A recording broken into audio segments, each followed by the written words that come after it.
जालिंदर सुपेकरांची आता होमगार्ड विभागात तडकाफडकी बदली करण्यात आली आहे। मुख्यमंत्र्यांच्या सूचक वक्तव्यानंतर ही बदली झाली आहे। त्यांच्या बदलीसाठी हे पद औन्नत करण्यात आलं। साईड पोस्टिंग समजल्या जाणाऱ्या पदावरती सुपेकर यांची बदली झाली आहे। निलेश चव्हाण पळून जातानाचं सीसीटीव्ही फुटेज न्यूज 18 लोकमतच्या हाती लागलंय। दिल्लीवरून गोरखपूरला जातानाचा व्हिडिओ समोर आलाय। निलेश चव्हाण 23 मे रोजी पुण्यातून फरार झाल्याची माहिती मिळाली। तो देश सोडण्याच्या तयारीत होता अशी देखील माहिती समोर येते। वैष्णवी हगवणे प्रकरणामध्ये निलेश चव्हाणला नेपाळमधून अटक करण्यात आली। वैष्णवीच्या बाळाची हेळसांड केल्याप्रकरणी निलेश चव्हाणवरती गुन्हा दाखल झालाय। वैष्णवीच्या नातेवाईकांनाही निलेशनं धमकावलं होतं। वैष्णवी हगवणे प्रकरणातील आरोपी सासू लता हगवणे आणि नणंद करिश्मा हगवणे यांचे मोबाईल अद्यापही हस्तगत न केल्यामुळे तपासात मोठा अडथळा येतोय। दरम्यान वैष्णवीचा दीर सुशील हगवणे आणि पती शशांक हगवणे यांच्या मोबाईलमध्ये महत्त्वाची माहिती मिळाल्याची माहिती सूत्रांकडून मिळाली आहे। जालिंदर सुपेकर यांनी हगवणे परिवाराला शस्त्र परवाना मिळवून दिला। तसंच हगवणे कुटुंबीय सत्ताधारी पक्षाचे पदाधिकारी आहेत। त्यामुळे वैष्णवी प्रकरणाची केस सीआयडीकडे वर्ग करून वैष्णवीला न्याय मिळवून द्यावा अशी मागणी रोहिणी खडसे यांनी केली। आरोपीला शिक्षा आणि पीडितेला न्याय ही भूमिका असते। वैष्णवीला न्याय देण्यावरती आमचा भर आहे। ज्यांनी आरोपींना मदत केली त्यांच्यावरती कडक कारवाई झालेली आहे। निलेश चव्हाणला सुद्धा कडक शासन केलं जाईल असं महिला आयोगाच्या अध्यक्षा रुपाली चाकणकर यांनी म्हटलं। निलेश चव्हाणनं स्वतःच्या पत्नीचा सुद्धा छळ केला, त्याबाबत सुद्धा त्याला शिक्षा व्हायला हवी अशी मागणी अंजली दमानी यांनी केली। संपूर्ण हगवणे कुटुंब त्यांच्या संपर्कात होतं, त्यामुळे निलेश चव्हाणला अटक झाल्यामुळे बऱ्याच गोष्टी उघड होतील असंही त्या म्हणाल्या। निलेश चव्हाण नरकात जरी गेला असता तरी त्याला बेड्या ठोकल्याच असत्या अशी प्रतिक्रिया रुपाली ठोंबरे पाटील यांनी दिली। त्यांनी पिंपरी चिंचवड पोलिसांचे आभार मानले। महाराष्ट्र राज्य रस्ते विकास महामंडळाकडून सुरू असलेल्या विविध रस्ते विकास कामांचा वेग वाढवा, तसंच मुंबई नाशिक महामार्गावरील शक्य तेवढी कामं पावसाळ्यापूर्वी पूर्ण करावीत असे निर्देश उपमुख्यमंत्री एकनाथ शिंदेंनी दिले। तसंच नाशिक महामार्गावरील वाहतूक सुरळीत व्हायला हवी असं देखील शिंदे यांनी अधिकाऱ्यांना बजावलं। इवे ट्रान्स प्रायव्हेट लिमिटेड कंपनीकडून 5000 इलेक्ट्रिक बसेस भाडेतत्वावरती घेण्याबाबत करार करण्यात आला। प्रवाशांना या बसेसच्या माध्यमातून सुविधा मिळण्यासाठी नवीन वेळापत्रकानुसार महाराष्ट्र राज्य मार्ग परिवहन महामंडळाला ई बसचा पुरवठा करावा असे निर्देश परिवहन मंत्री प्रताप सरनाईक यांनी दिले। ठाणे पालिकेनं नुकतीच 91 जणांना पदोन्नती दिली आहे। त्यानंतर आता पालिकेत रिक्त असलेल्या अत्यावश्यक सेवेतील जागा भरण्याचा निर्णय घेण्यात आला आहे। यामध्ये अभियांत्रिकीची 66 आणि अग्निशमन विभागातील 382 फायरमनची पदं ही टप्प्याटप्प्यानं भरण्याचा निर्णय घेतला आहे। सरत्या वर्षात भारताचा आर्थिक विकास मंदावल्याचं समोर आलं। जानेवारी ते मार्च या तिमाहीत देशाचा आर्थिक विकास दर 7.4% मंदावला। त्यामुळे 2024-25 मध्ये देशाचा विकास दर 6.5% खाली आलाय। गेल्या 4 वर्षांचा विचार केल्यास हा नीचांकी दर आहे। मध्य रेल्वे मार्गावरील उस्मानाबाद रेल्वे स्थानकाचं अखेर धाराशिव रेल्वे स्थानक म्हणून नामांतर करण्यात आले। त्यामुळे पूर्वी UMD या स्टेशन कोडनं ओळखलं जाणारं स्थानक आता DRSV या नवीन स्टेशन कोडनं ओळखलं जाईल। म्हाडाच्या जमिनीवरील बेकायदेशीर होर्डिंग प्राधिकरणाच्या रडारवरती आलेत। म्हाडाकडून लवकरच संबंधित जाहिरात एजन्सीला अभय योजनेअंतर्गत होर्डिंग नियमित करून घेण्यासाठी नोटिसा पाठवल्या जाणार आहेत। दिलेल्या मुदतीत जाहिरात एजन्सीनं थकीत पैसे आणि दंडाची रक्कम भरून होर्डिंग नियमित न केल्यास बेकायदेशीर होर्डिंगवरती हातोडा पडणार आहे। अवकाळी पाऊस, अतिवृष्टी आणि पुरामुळे झालेल्या शेती पिकांच्या नुकसान भरपाईच्या रकमेत राज्य सरकारनं कपात केली। आता 3 ऐवजी 2 हेक्टरपर्यंतच मदत देण्याचा निर्णय घेण्यात आलाय। मुंबईत ऑटो रिक्षा आणि टॅक्सीचं रिकॅलिब्रेशन नसल्यास उद्यापासून दंड आकारला जाणार आहे। उद्यापासून ऑटो रिक्षा आणि टॅक्सीला दर दिवशी 50 रुपये याप्रमाणे दंड आकारला जाईल। मीरा भाईंदर ते गायमुख उन्नत आणि भुयारी मार्ग प्रकल्पासाठी काढलेल्या 2 निविदा रद्द करण्याची नामुष्की मुंबई महानगर प्रदेश विकास प्राधिकरणावरती ओढवली आहे। सर्वोच्च न्यायालयानं नव्याने निविदा प्रक्रिया राबवणार की सुरू असलेल्या निविदेला स्थगिती देऊ असा इशारा देण्यात आला होता। त्यानंतर हा निर्णय घेण्यात आलाय। राज्यातील वाहनांचं प्रदूषण कमी करण्यासह प्रवासी तसंच वाहनांच्या सुरक्षिततेत वाढ करण्यासाठी राज्य सरकारनं आपल्या विविध विभागांच्या मालकीची 21,425 वाहनं भंगारात काढली आहेत। यातील 12,823 वाहनं 1 एप्रिल 2024 ते 21 एप्रिल 2025 या काळात भंगारात काढण्यात आली। पोस्टल रोडच्या अखेरच्या टप्प्यातील JK कपूर चौक इथून सुरू होणाऱ्या भुयारी मार्गाचं काम पूर्ण झालं असून तो खान अब्दुल गफार खान मार्गाला जोडण्यात आलाय। वाहतूक पोलिसांकडून परवानगी मिळाल्यामुळे हा मार्ग शुक्रवारपासून सकाळी 7 ते रात्री 12 या कालावधीत 4 चाकी वाहनं आणि प्रवासी बस यांच्यासाठी खुला राहणार आहे। शिधापत्रिकेवरील नाव योग्य असल्याची खात्री करण्यासाठी ई-KYC साठी राज्य सरकारनं 31 मार्चची मुदत दिली होती। ही मुदत आता 31 मे रोजी संपणार असून आतापर्यंत राज्यात 77% जणांचं ई-केवायसी पूर्ण झालंय. त्यामुळे उर्वरित सुमारे 23% ग्राहकांना 31 मे नंतर पुन्हा मुदतवाढ देण्यात येईल का असा सवाल उपस्थित होतोय. मुंबईतील जे सुपर स्पेशालिटी रुग्णालयाचं बांधकाम डिसेंबर महिन्यात पूर्ण होणार असून सुपर स्पेशालिटी विभागासाठी 272 कोटींचा निधी मंजूर केलाय. विशेष म्हणजे हा निधी आशियाई विकास बँकेच्या प्रकल्पातून उपलब्ध झालाय. देशाचा परकीय चलनसाठा 23 मे रोजी संपलेल्या आठवड्यात $6.99 अब्ज वाढून $692.72 अब्ज वरती पोहोचल्याची माहिती रिझर्व्ह बँकेनं शुक्रवारी दिली. 16 मे रोजी संपलेल्या आठवड्यात एकूण परकीय चलनसाठा $4.89 अब्ज घटून $685.73 अब्ज झाला होता. मुंबईत सोमवारी झालेल्या पहिल्याच पावसात नालेसफाईचे महापालिकेचे दावे वाहून गेले. नालेसफाईची कामं पूर्ण करण्यासाठी शनिवारी 31 मे रोजी डेडलाईन असताना सुद्धा आतापर्यंत मोठ्या नाल्यांची 91% तर छोट्या नाल्यांची 64% सफाई झाली आहे. मावळातून पोलिसांनी ज्वलनशील केमिकल आणि पांढऱ्या रॉकेलचा साठा जप्त केलाय. कामशेत इथल्या मुंढावरे गावच्या हद्दीत कामशेत पोलिसांनी छापा टाकून ही कारवाई केली आहे. पोलिसांनी या कारवाईत $2,88,600 किमतीचा साठा जप्त केलाय. लोणावळ्यातील वलवण धरणावरती मित्रांसोबत फिरायला आलेल्या तरुणाचा धरणातील पाण्यात बुडून दुर्दैवी मृत्यू झाला. पाण्यातील खोलीचा अंदाज न आल्यामुळे निलेश शिंदे हा 17 वर्षीय युवकाचा मृत्यू झाला. देहू रोड रेल्वे स्टेशनवरती सह्याद्री एक्सप्रेसला थांबा द्यावा तसंच दुपारच्या लोणावळा पुणे लोकल सेवा पूर्ववत करावी आणि या मागणीसाठी देहू रोड रेल्वे स्टेशनवरती धरणं आंदोलन करण्यात आलं. 15 दिवसात मागणी पूर्ण झाली नाही तर अंगावरती रॉकेल ओतून आत्मदहन करण्याचा इशारा आंदोलनकर्त्यांनी रेल अधिकाऱ्यांना दिला. रत्नागिरी जिल्ह्यातील लोकांसाठी उभारलेला शेल्टर हाऊस आपत्ती निवारण उभारणी या विकास कामाचं भूमिपूजन योगेश कदम यांच्या हस्ते करण्यात आलं. या इमारतीचा उपयोग आपत्ती काळात लोकांना स्थलांतरित करण्यासाठी होणार आहे. शासकीय 20 गुंठे जागेत हे उभारण्यात येणार आहे. मावळ तालुक्यातील विकास कामांसंदर्भात पुणे जिल्हाधिकारी जितेंद्र डुडी यांच्या दालनात आमदार सुनील शेळके यांची बैठक झाली. प्रलंबित असलेल्या लोणावळा भांगरवाडी पूल अनुकंपा तत्वावरील कामगारांच्या नोकऱ्या भाजी मंडई घरकुल योजना यासोबतच इतर योजनांवरती चर्चा झाली. बीड तालुक्यातील आहेर वडगाव येथून आणखी एक मारहाणीचा व्हिडिओ समोर आलाय. मारहाणीचा व्हिडिओ का काढला असा जाब विचारत कृष्णा रोहिटे या तरुणाला मारहाण करण्यात आली. दरम्यान आरोपीविरोधात गुन्हा दाखल झालाय मात्र आरोपी अद्याप फरार आहे. अलिबागमध्ये जादूटोण्याच्या नावाखाली फसवणूक जादूटोणा आणि देवदेवस्कीच्या नावाखाली लाखोंची फसवणूक करण्यात आली.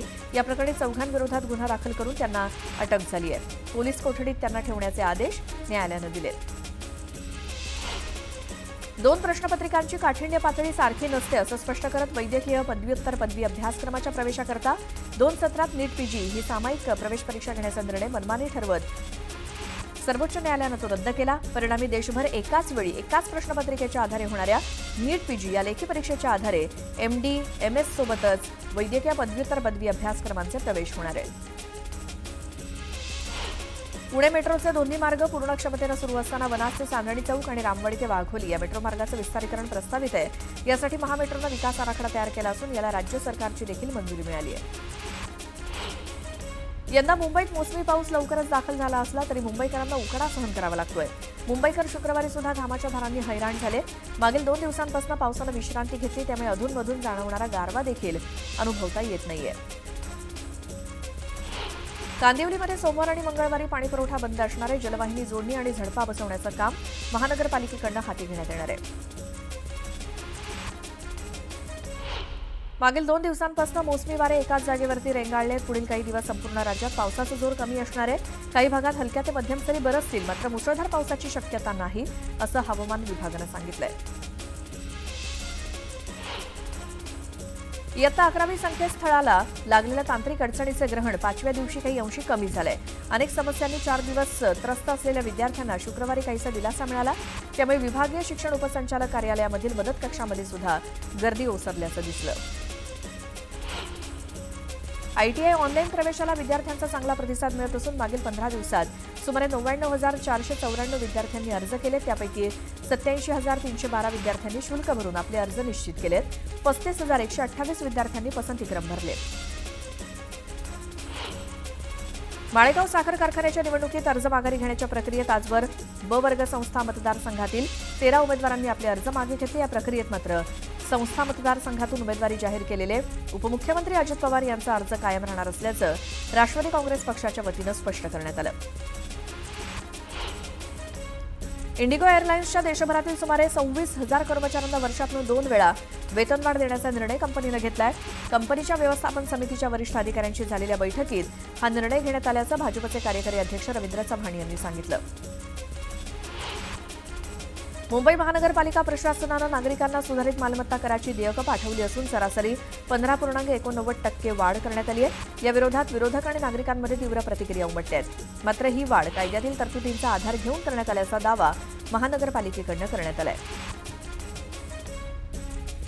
पुणे महानगरपालिकेत प्रतिनियुक्तीवरती आलेल्या उपजिल्हाधिकारी दर्जाच्या अधिकारी प्रतिभा पाटील, आशा राऊत यांची नगर परिषद प्रशासन संचालनालयानं मुंबईमध्ये बदली केली. पाटील यांच्याकडे सामान्य प्रशासन, दक्षता, मालमत्ता व्यवस्थापन या विभागाची जबाबदारी होती, तर आशा राऊत यांच्याकडे शिक्षण विभाग, परिमंडळ 3च्या उपायुक्त पदाची जबाबदारी होती. पुण्यश्लोक अहिल्यादेवी होळकर सोलापूर विद्यापीठाच्या नवीन जागेत प्रशासकीय इमारत, परीक्षा भवन बांधलं जात आहे. या इमारतीसमोर शिवलिंग हाती घेतलेल्या राजमाता अहिल्यादेवींचे 21 फुटी स्मारक उभारण्यात आले. या स्मारकासाठी राज्य सरकारनं 14 कोटींचा निधी दिला असून ऑगस्टमध्ये या स्मारकाचं लोकार्पण होणार आहे. राज्य सरकारच्या सूचनेनुसार 31 मे पूर्वी सिंहगडावरील अतिक्रमण हटवण्याची कारवाई गुरुवारपासून सुरू होती. शुक्रवारी देखील दिवसभर कारवाई सुरूच होती. कारवाई पूर्ण झालेली नसल्यामुळे आणखी 3 दिवस म्हणजे 1 जूनपर्यंत गड पर्यटकांसाठी बंद असणार आहे. पुणे शहरात सगळीकडे बेकायदा होर्डिंगचं पेव फुटलेलं असतानाही अवघे 20 बेकायदा होर्डिंग असल्याचा अजब दावा महापालिकेनं केला होता. हा प्रकार उघडकीस आणल्यानंतर अवघ्या 2च दिवसात महापालिकेनं 11 बेकायदा होर्डिंग जमीनदोस्त केली.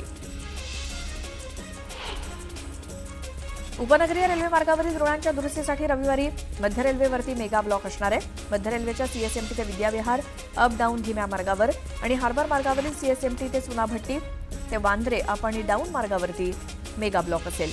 2 जूनच्या पहाटे 1 वाजेपर्यंत म्हणजे सलग 36 तास 5व्या मार्गावरती आणि यार्ड मार्गावरती जम्बो ब्लॉक घेतला जाणार आहे. पश्चिम रेल्वेच्या कांदिवली यार्डातील एलिव्हेटेड बुकिंग ऑफिस हटवण्याचं काम सुरू आहे. या कामासाठी आज दुपारी 2 वाजल्यापासून ते 2 जूनच्या पहाटे 1 वाजेपर्यंत 36 तास 5व्या मार्गावर आणि यार्ड मार्गावरती जम्बो ब्लॉक घेण्यात येणार आहे. या कालावधीत उपनगरीय मेल आणि एक्सप्रेस गाड्या जलद मार्गावरती वळवण्यात येणार आहेत. गेले किमान 3 आणि कमाल 5 वर्ष लोकप्रतिनिधींच्या प्रतीक्षेत असलेल्या स्थानिक स्वराज्य संस्थांच्या निवडणुका 2017च्या प्रभाग रचनेनुसार करण्याचा राज्य सरकारचा मानस आहे. मात्र या निवडणुकांसाठी तब्बल 1 लाख ईव्हीएम यंत्रांची आवश्यकता असल्यामुळे या निवडणुका 2 टप्प्यात होण्याची शक्यता आहे. मे महिन्यात झालेल्या पूर्वमोसमी पाऊस, गारपीट आणि वादळी वाऱ्यामुळे महाराष्ट्राला झोडपून काढलंय.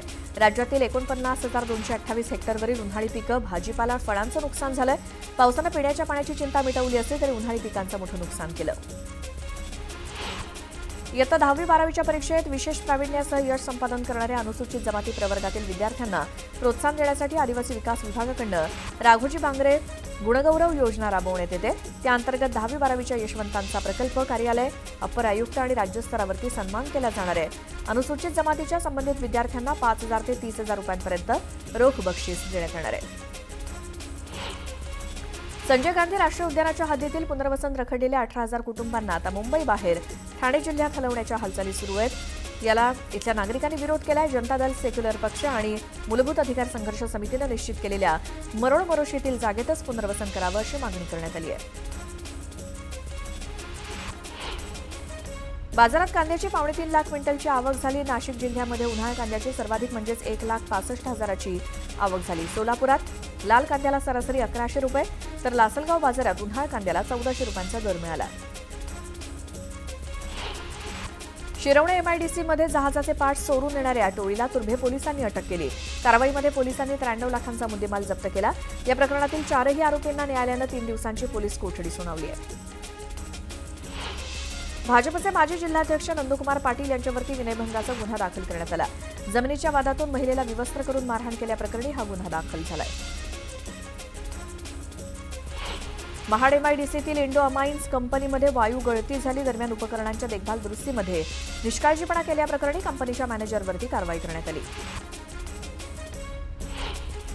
पुण्याचे विद्यमान आयुक्त राजेंद्र भोसले हे आज सेवानिवृत्त होत आहेत. अत्यंत वादग्रस्त ठरलेल्या भोसले यांच्यावरती प्रचंड भ्रष्टाचाराचे आरोप झालेत, तर राष्ट्रवादी काँग्रेस शरद पवार पक्षानं महापालिकेसमोर ते निवृत्त झाल्याबद्दल रागानं फटाके फोडले.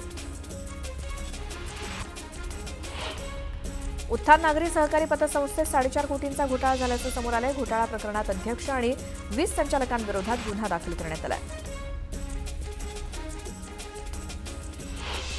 पुणे शहराचा वाढता विस्तार लक्षात घेता मेट्रो प्रकल्पांना गती देण्यासंदर्भात केंद्रीय मंत्री मुरलीधर मोहोळ यांनी केंद्रीय नगरविकास मंत्री मनोहरलाल खट्टर यांची भेट घेतली.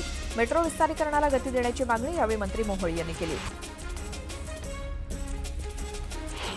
महाराष्ट्र राज्य रस्ते विकास महामंडळाकडून सुरू असलेल्या रस्ते विकास कामांचा वेग वाढवा. मुंबई नाशिक महामार्गावरील शक्य तेवढी कामं पावसाळ्याआधी पूर्ण करावीत असे आदेश उपमुख्यमंत्री एकनाथ शिंदेंनी दिलेत. कामात हयगय करणारे अधिकारी आणि कंत्राटदार यांच्यावरती कठोर कारवाईचा इशारा त्यांनी दिला. येत्या शैक्षणिक वर्षापासून आयटीआयमध्ये सुधारणा करण्यात येणार आहे. 6 नवीन कोर्सेस सुरू करण्यात येणार असल्याची माहिती मंत्री मंगल प्रभात लोढांनी दिली.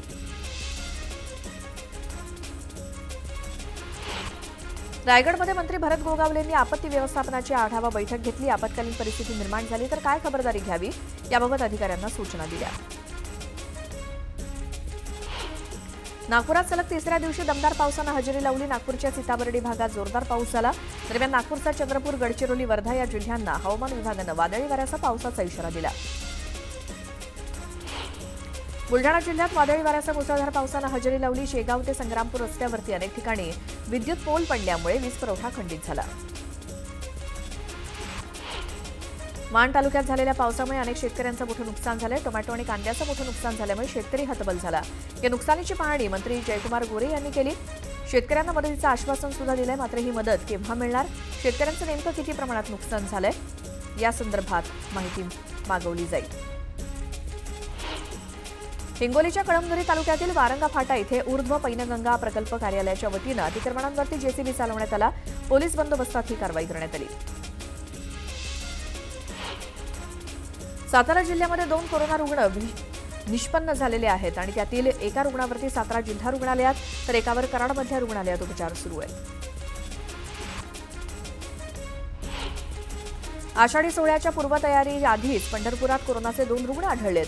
सोलापूर जिल्ह्यातील माळशिरस तालुक्यात 2 रुग्ण आढळून आल्यानं प्रशासनाची चिंता वाढली आहे. गोंदियामध्ये रक्तदान शिबिराचं आयोजन करण्यात आलं. यावेळी 50च्या वर शिक्षकांनी रक्तदान केलं तर 20 नागरिकांनी अवयवदान करण्याचा निर्णय घेतलाय.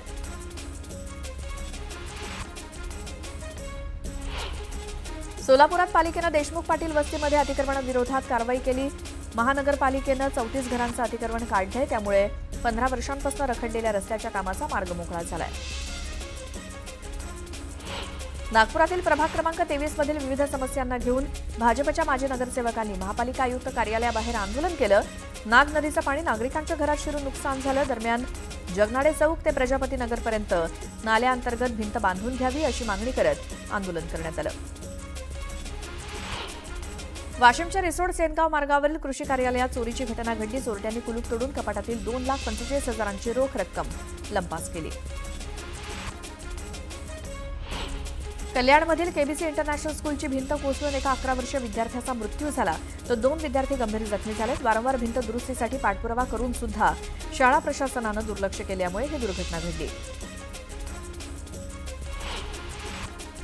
छत्रपती संभाजीनगरच्या गंगापुरात वाळूच्या वादातनं 2 गटात तुंबळ हाणामारी झाली. हाणामारीत 4 जण गंभीर जखमी झाले. जखमींवर घाटी रुग्णालयात उपचार सुरू आहेत. पाकिस्तानच्या सीमावर्ती भागातील राज्य आणि केंद्रशासित प्रदेशात आज मॉकड्रिलचं आयोजन करण्यात येणार आहे. ऑपरेशन शील्डच्या अंतर्गत हे मॉकड्रिल करण्यात येणार असून जम्मू काश्मीर, पंजाब, राजस्थान आणि गुजरातमध्ये मॉकड्रिल पार पडणार आहे. पंतप्रधान नरेंद्र मोदी आज मध्य प्रदेशच्या दौऱ्यावर आहेत. यावेळी ते अहिल्याबाई होळकर यांच्या 300व्या जयंतीनिमित्तानं आयोजित महिला सशक्तीकरण महासंमेलनात हजेरी लावतील. यावेळी मोठ्या संख्येनं महिलांची उपस्थिती असणार आहे. भोपाळमध्ये मोदींच्या दौऱ्याच्या पार्श्वभूमीवर मोदींच्या स्वागताचे भव्य पोस्टर लावण्यात आले. ऑपरेशन सिंदूरच्या यशाचा गौरव या बॅनरवरून करण्यात आलाय. विविध भाषांमध्ये पोस्टर ठिकठिकाणी शहरात लावण्यात आले.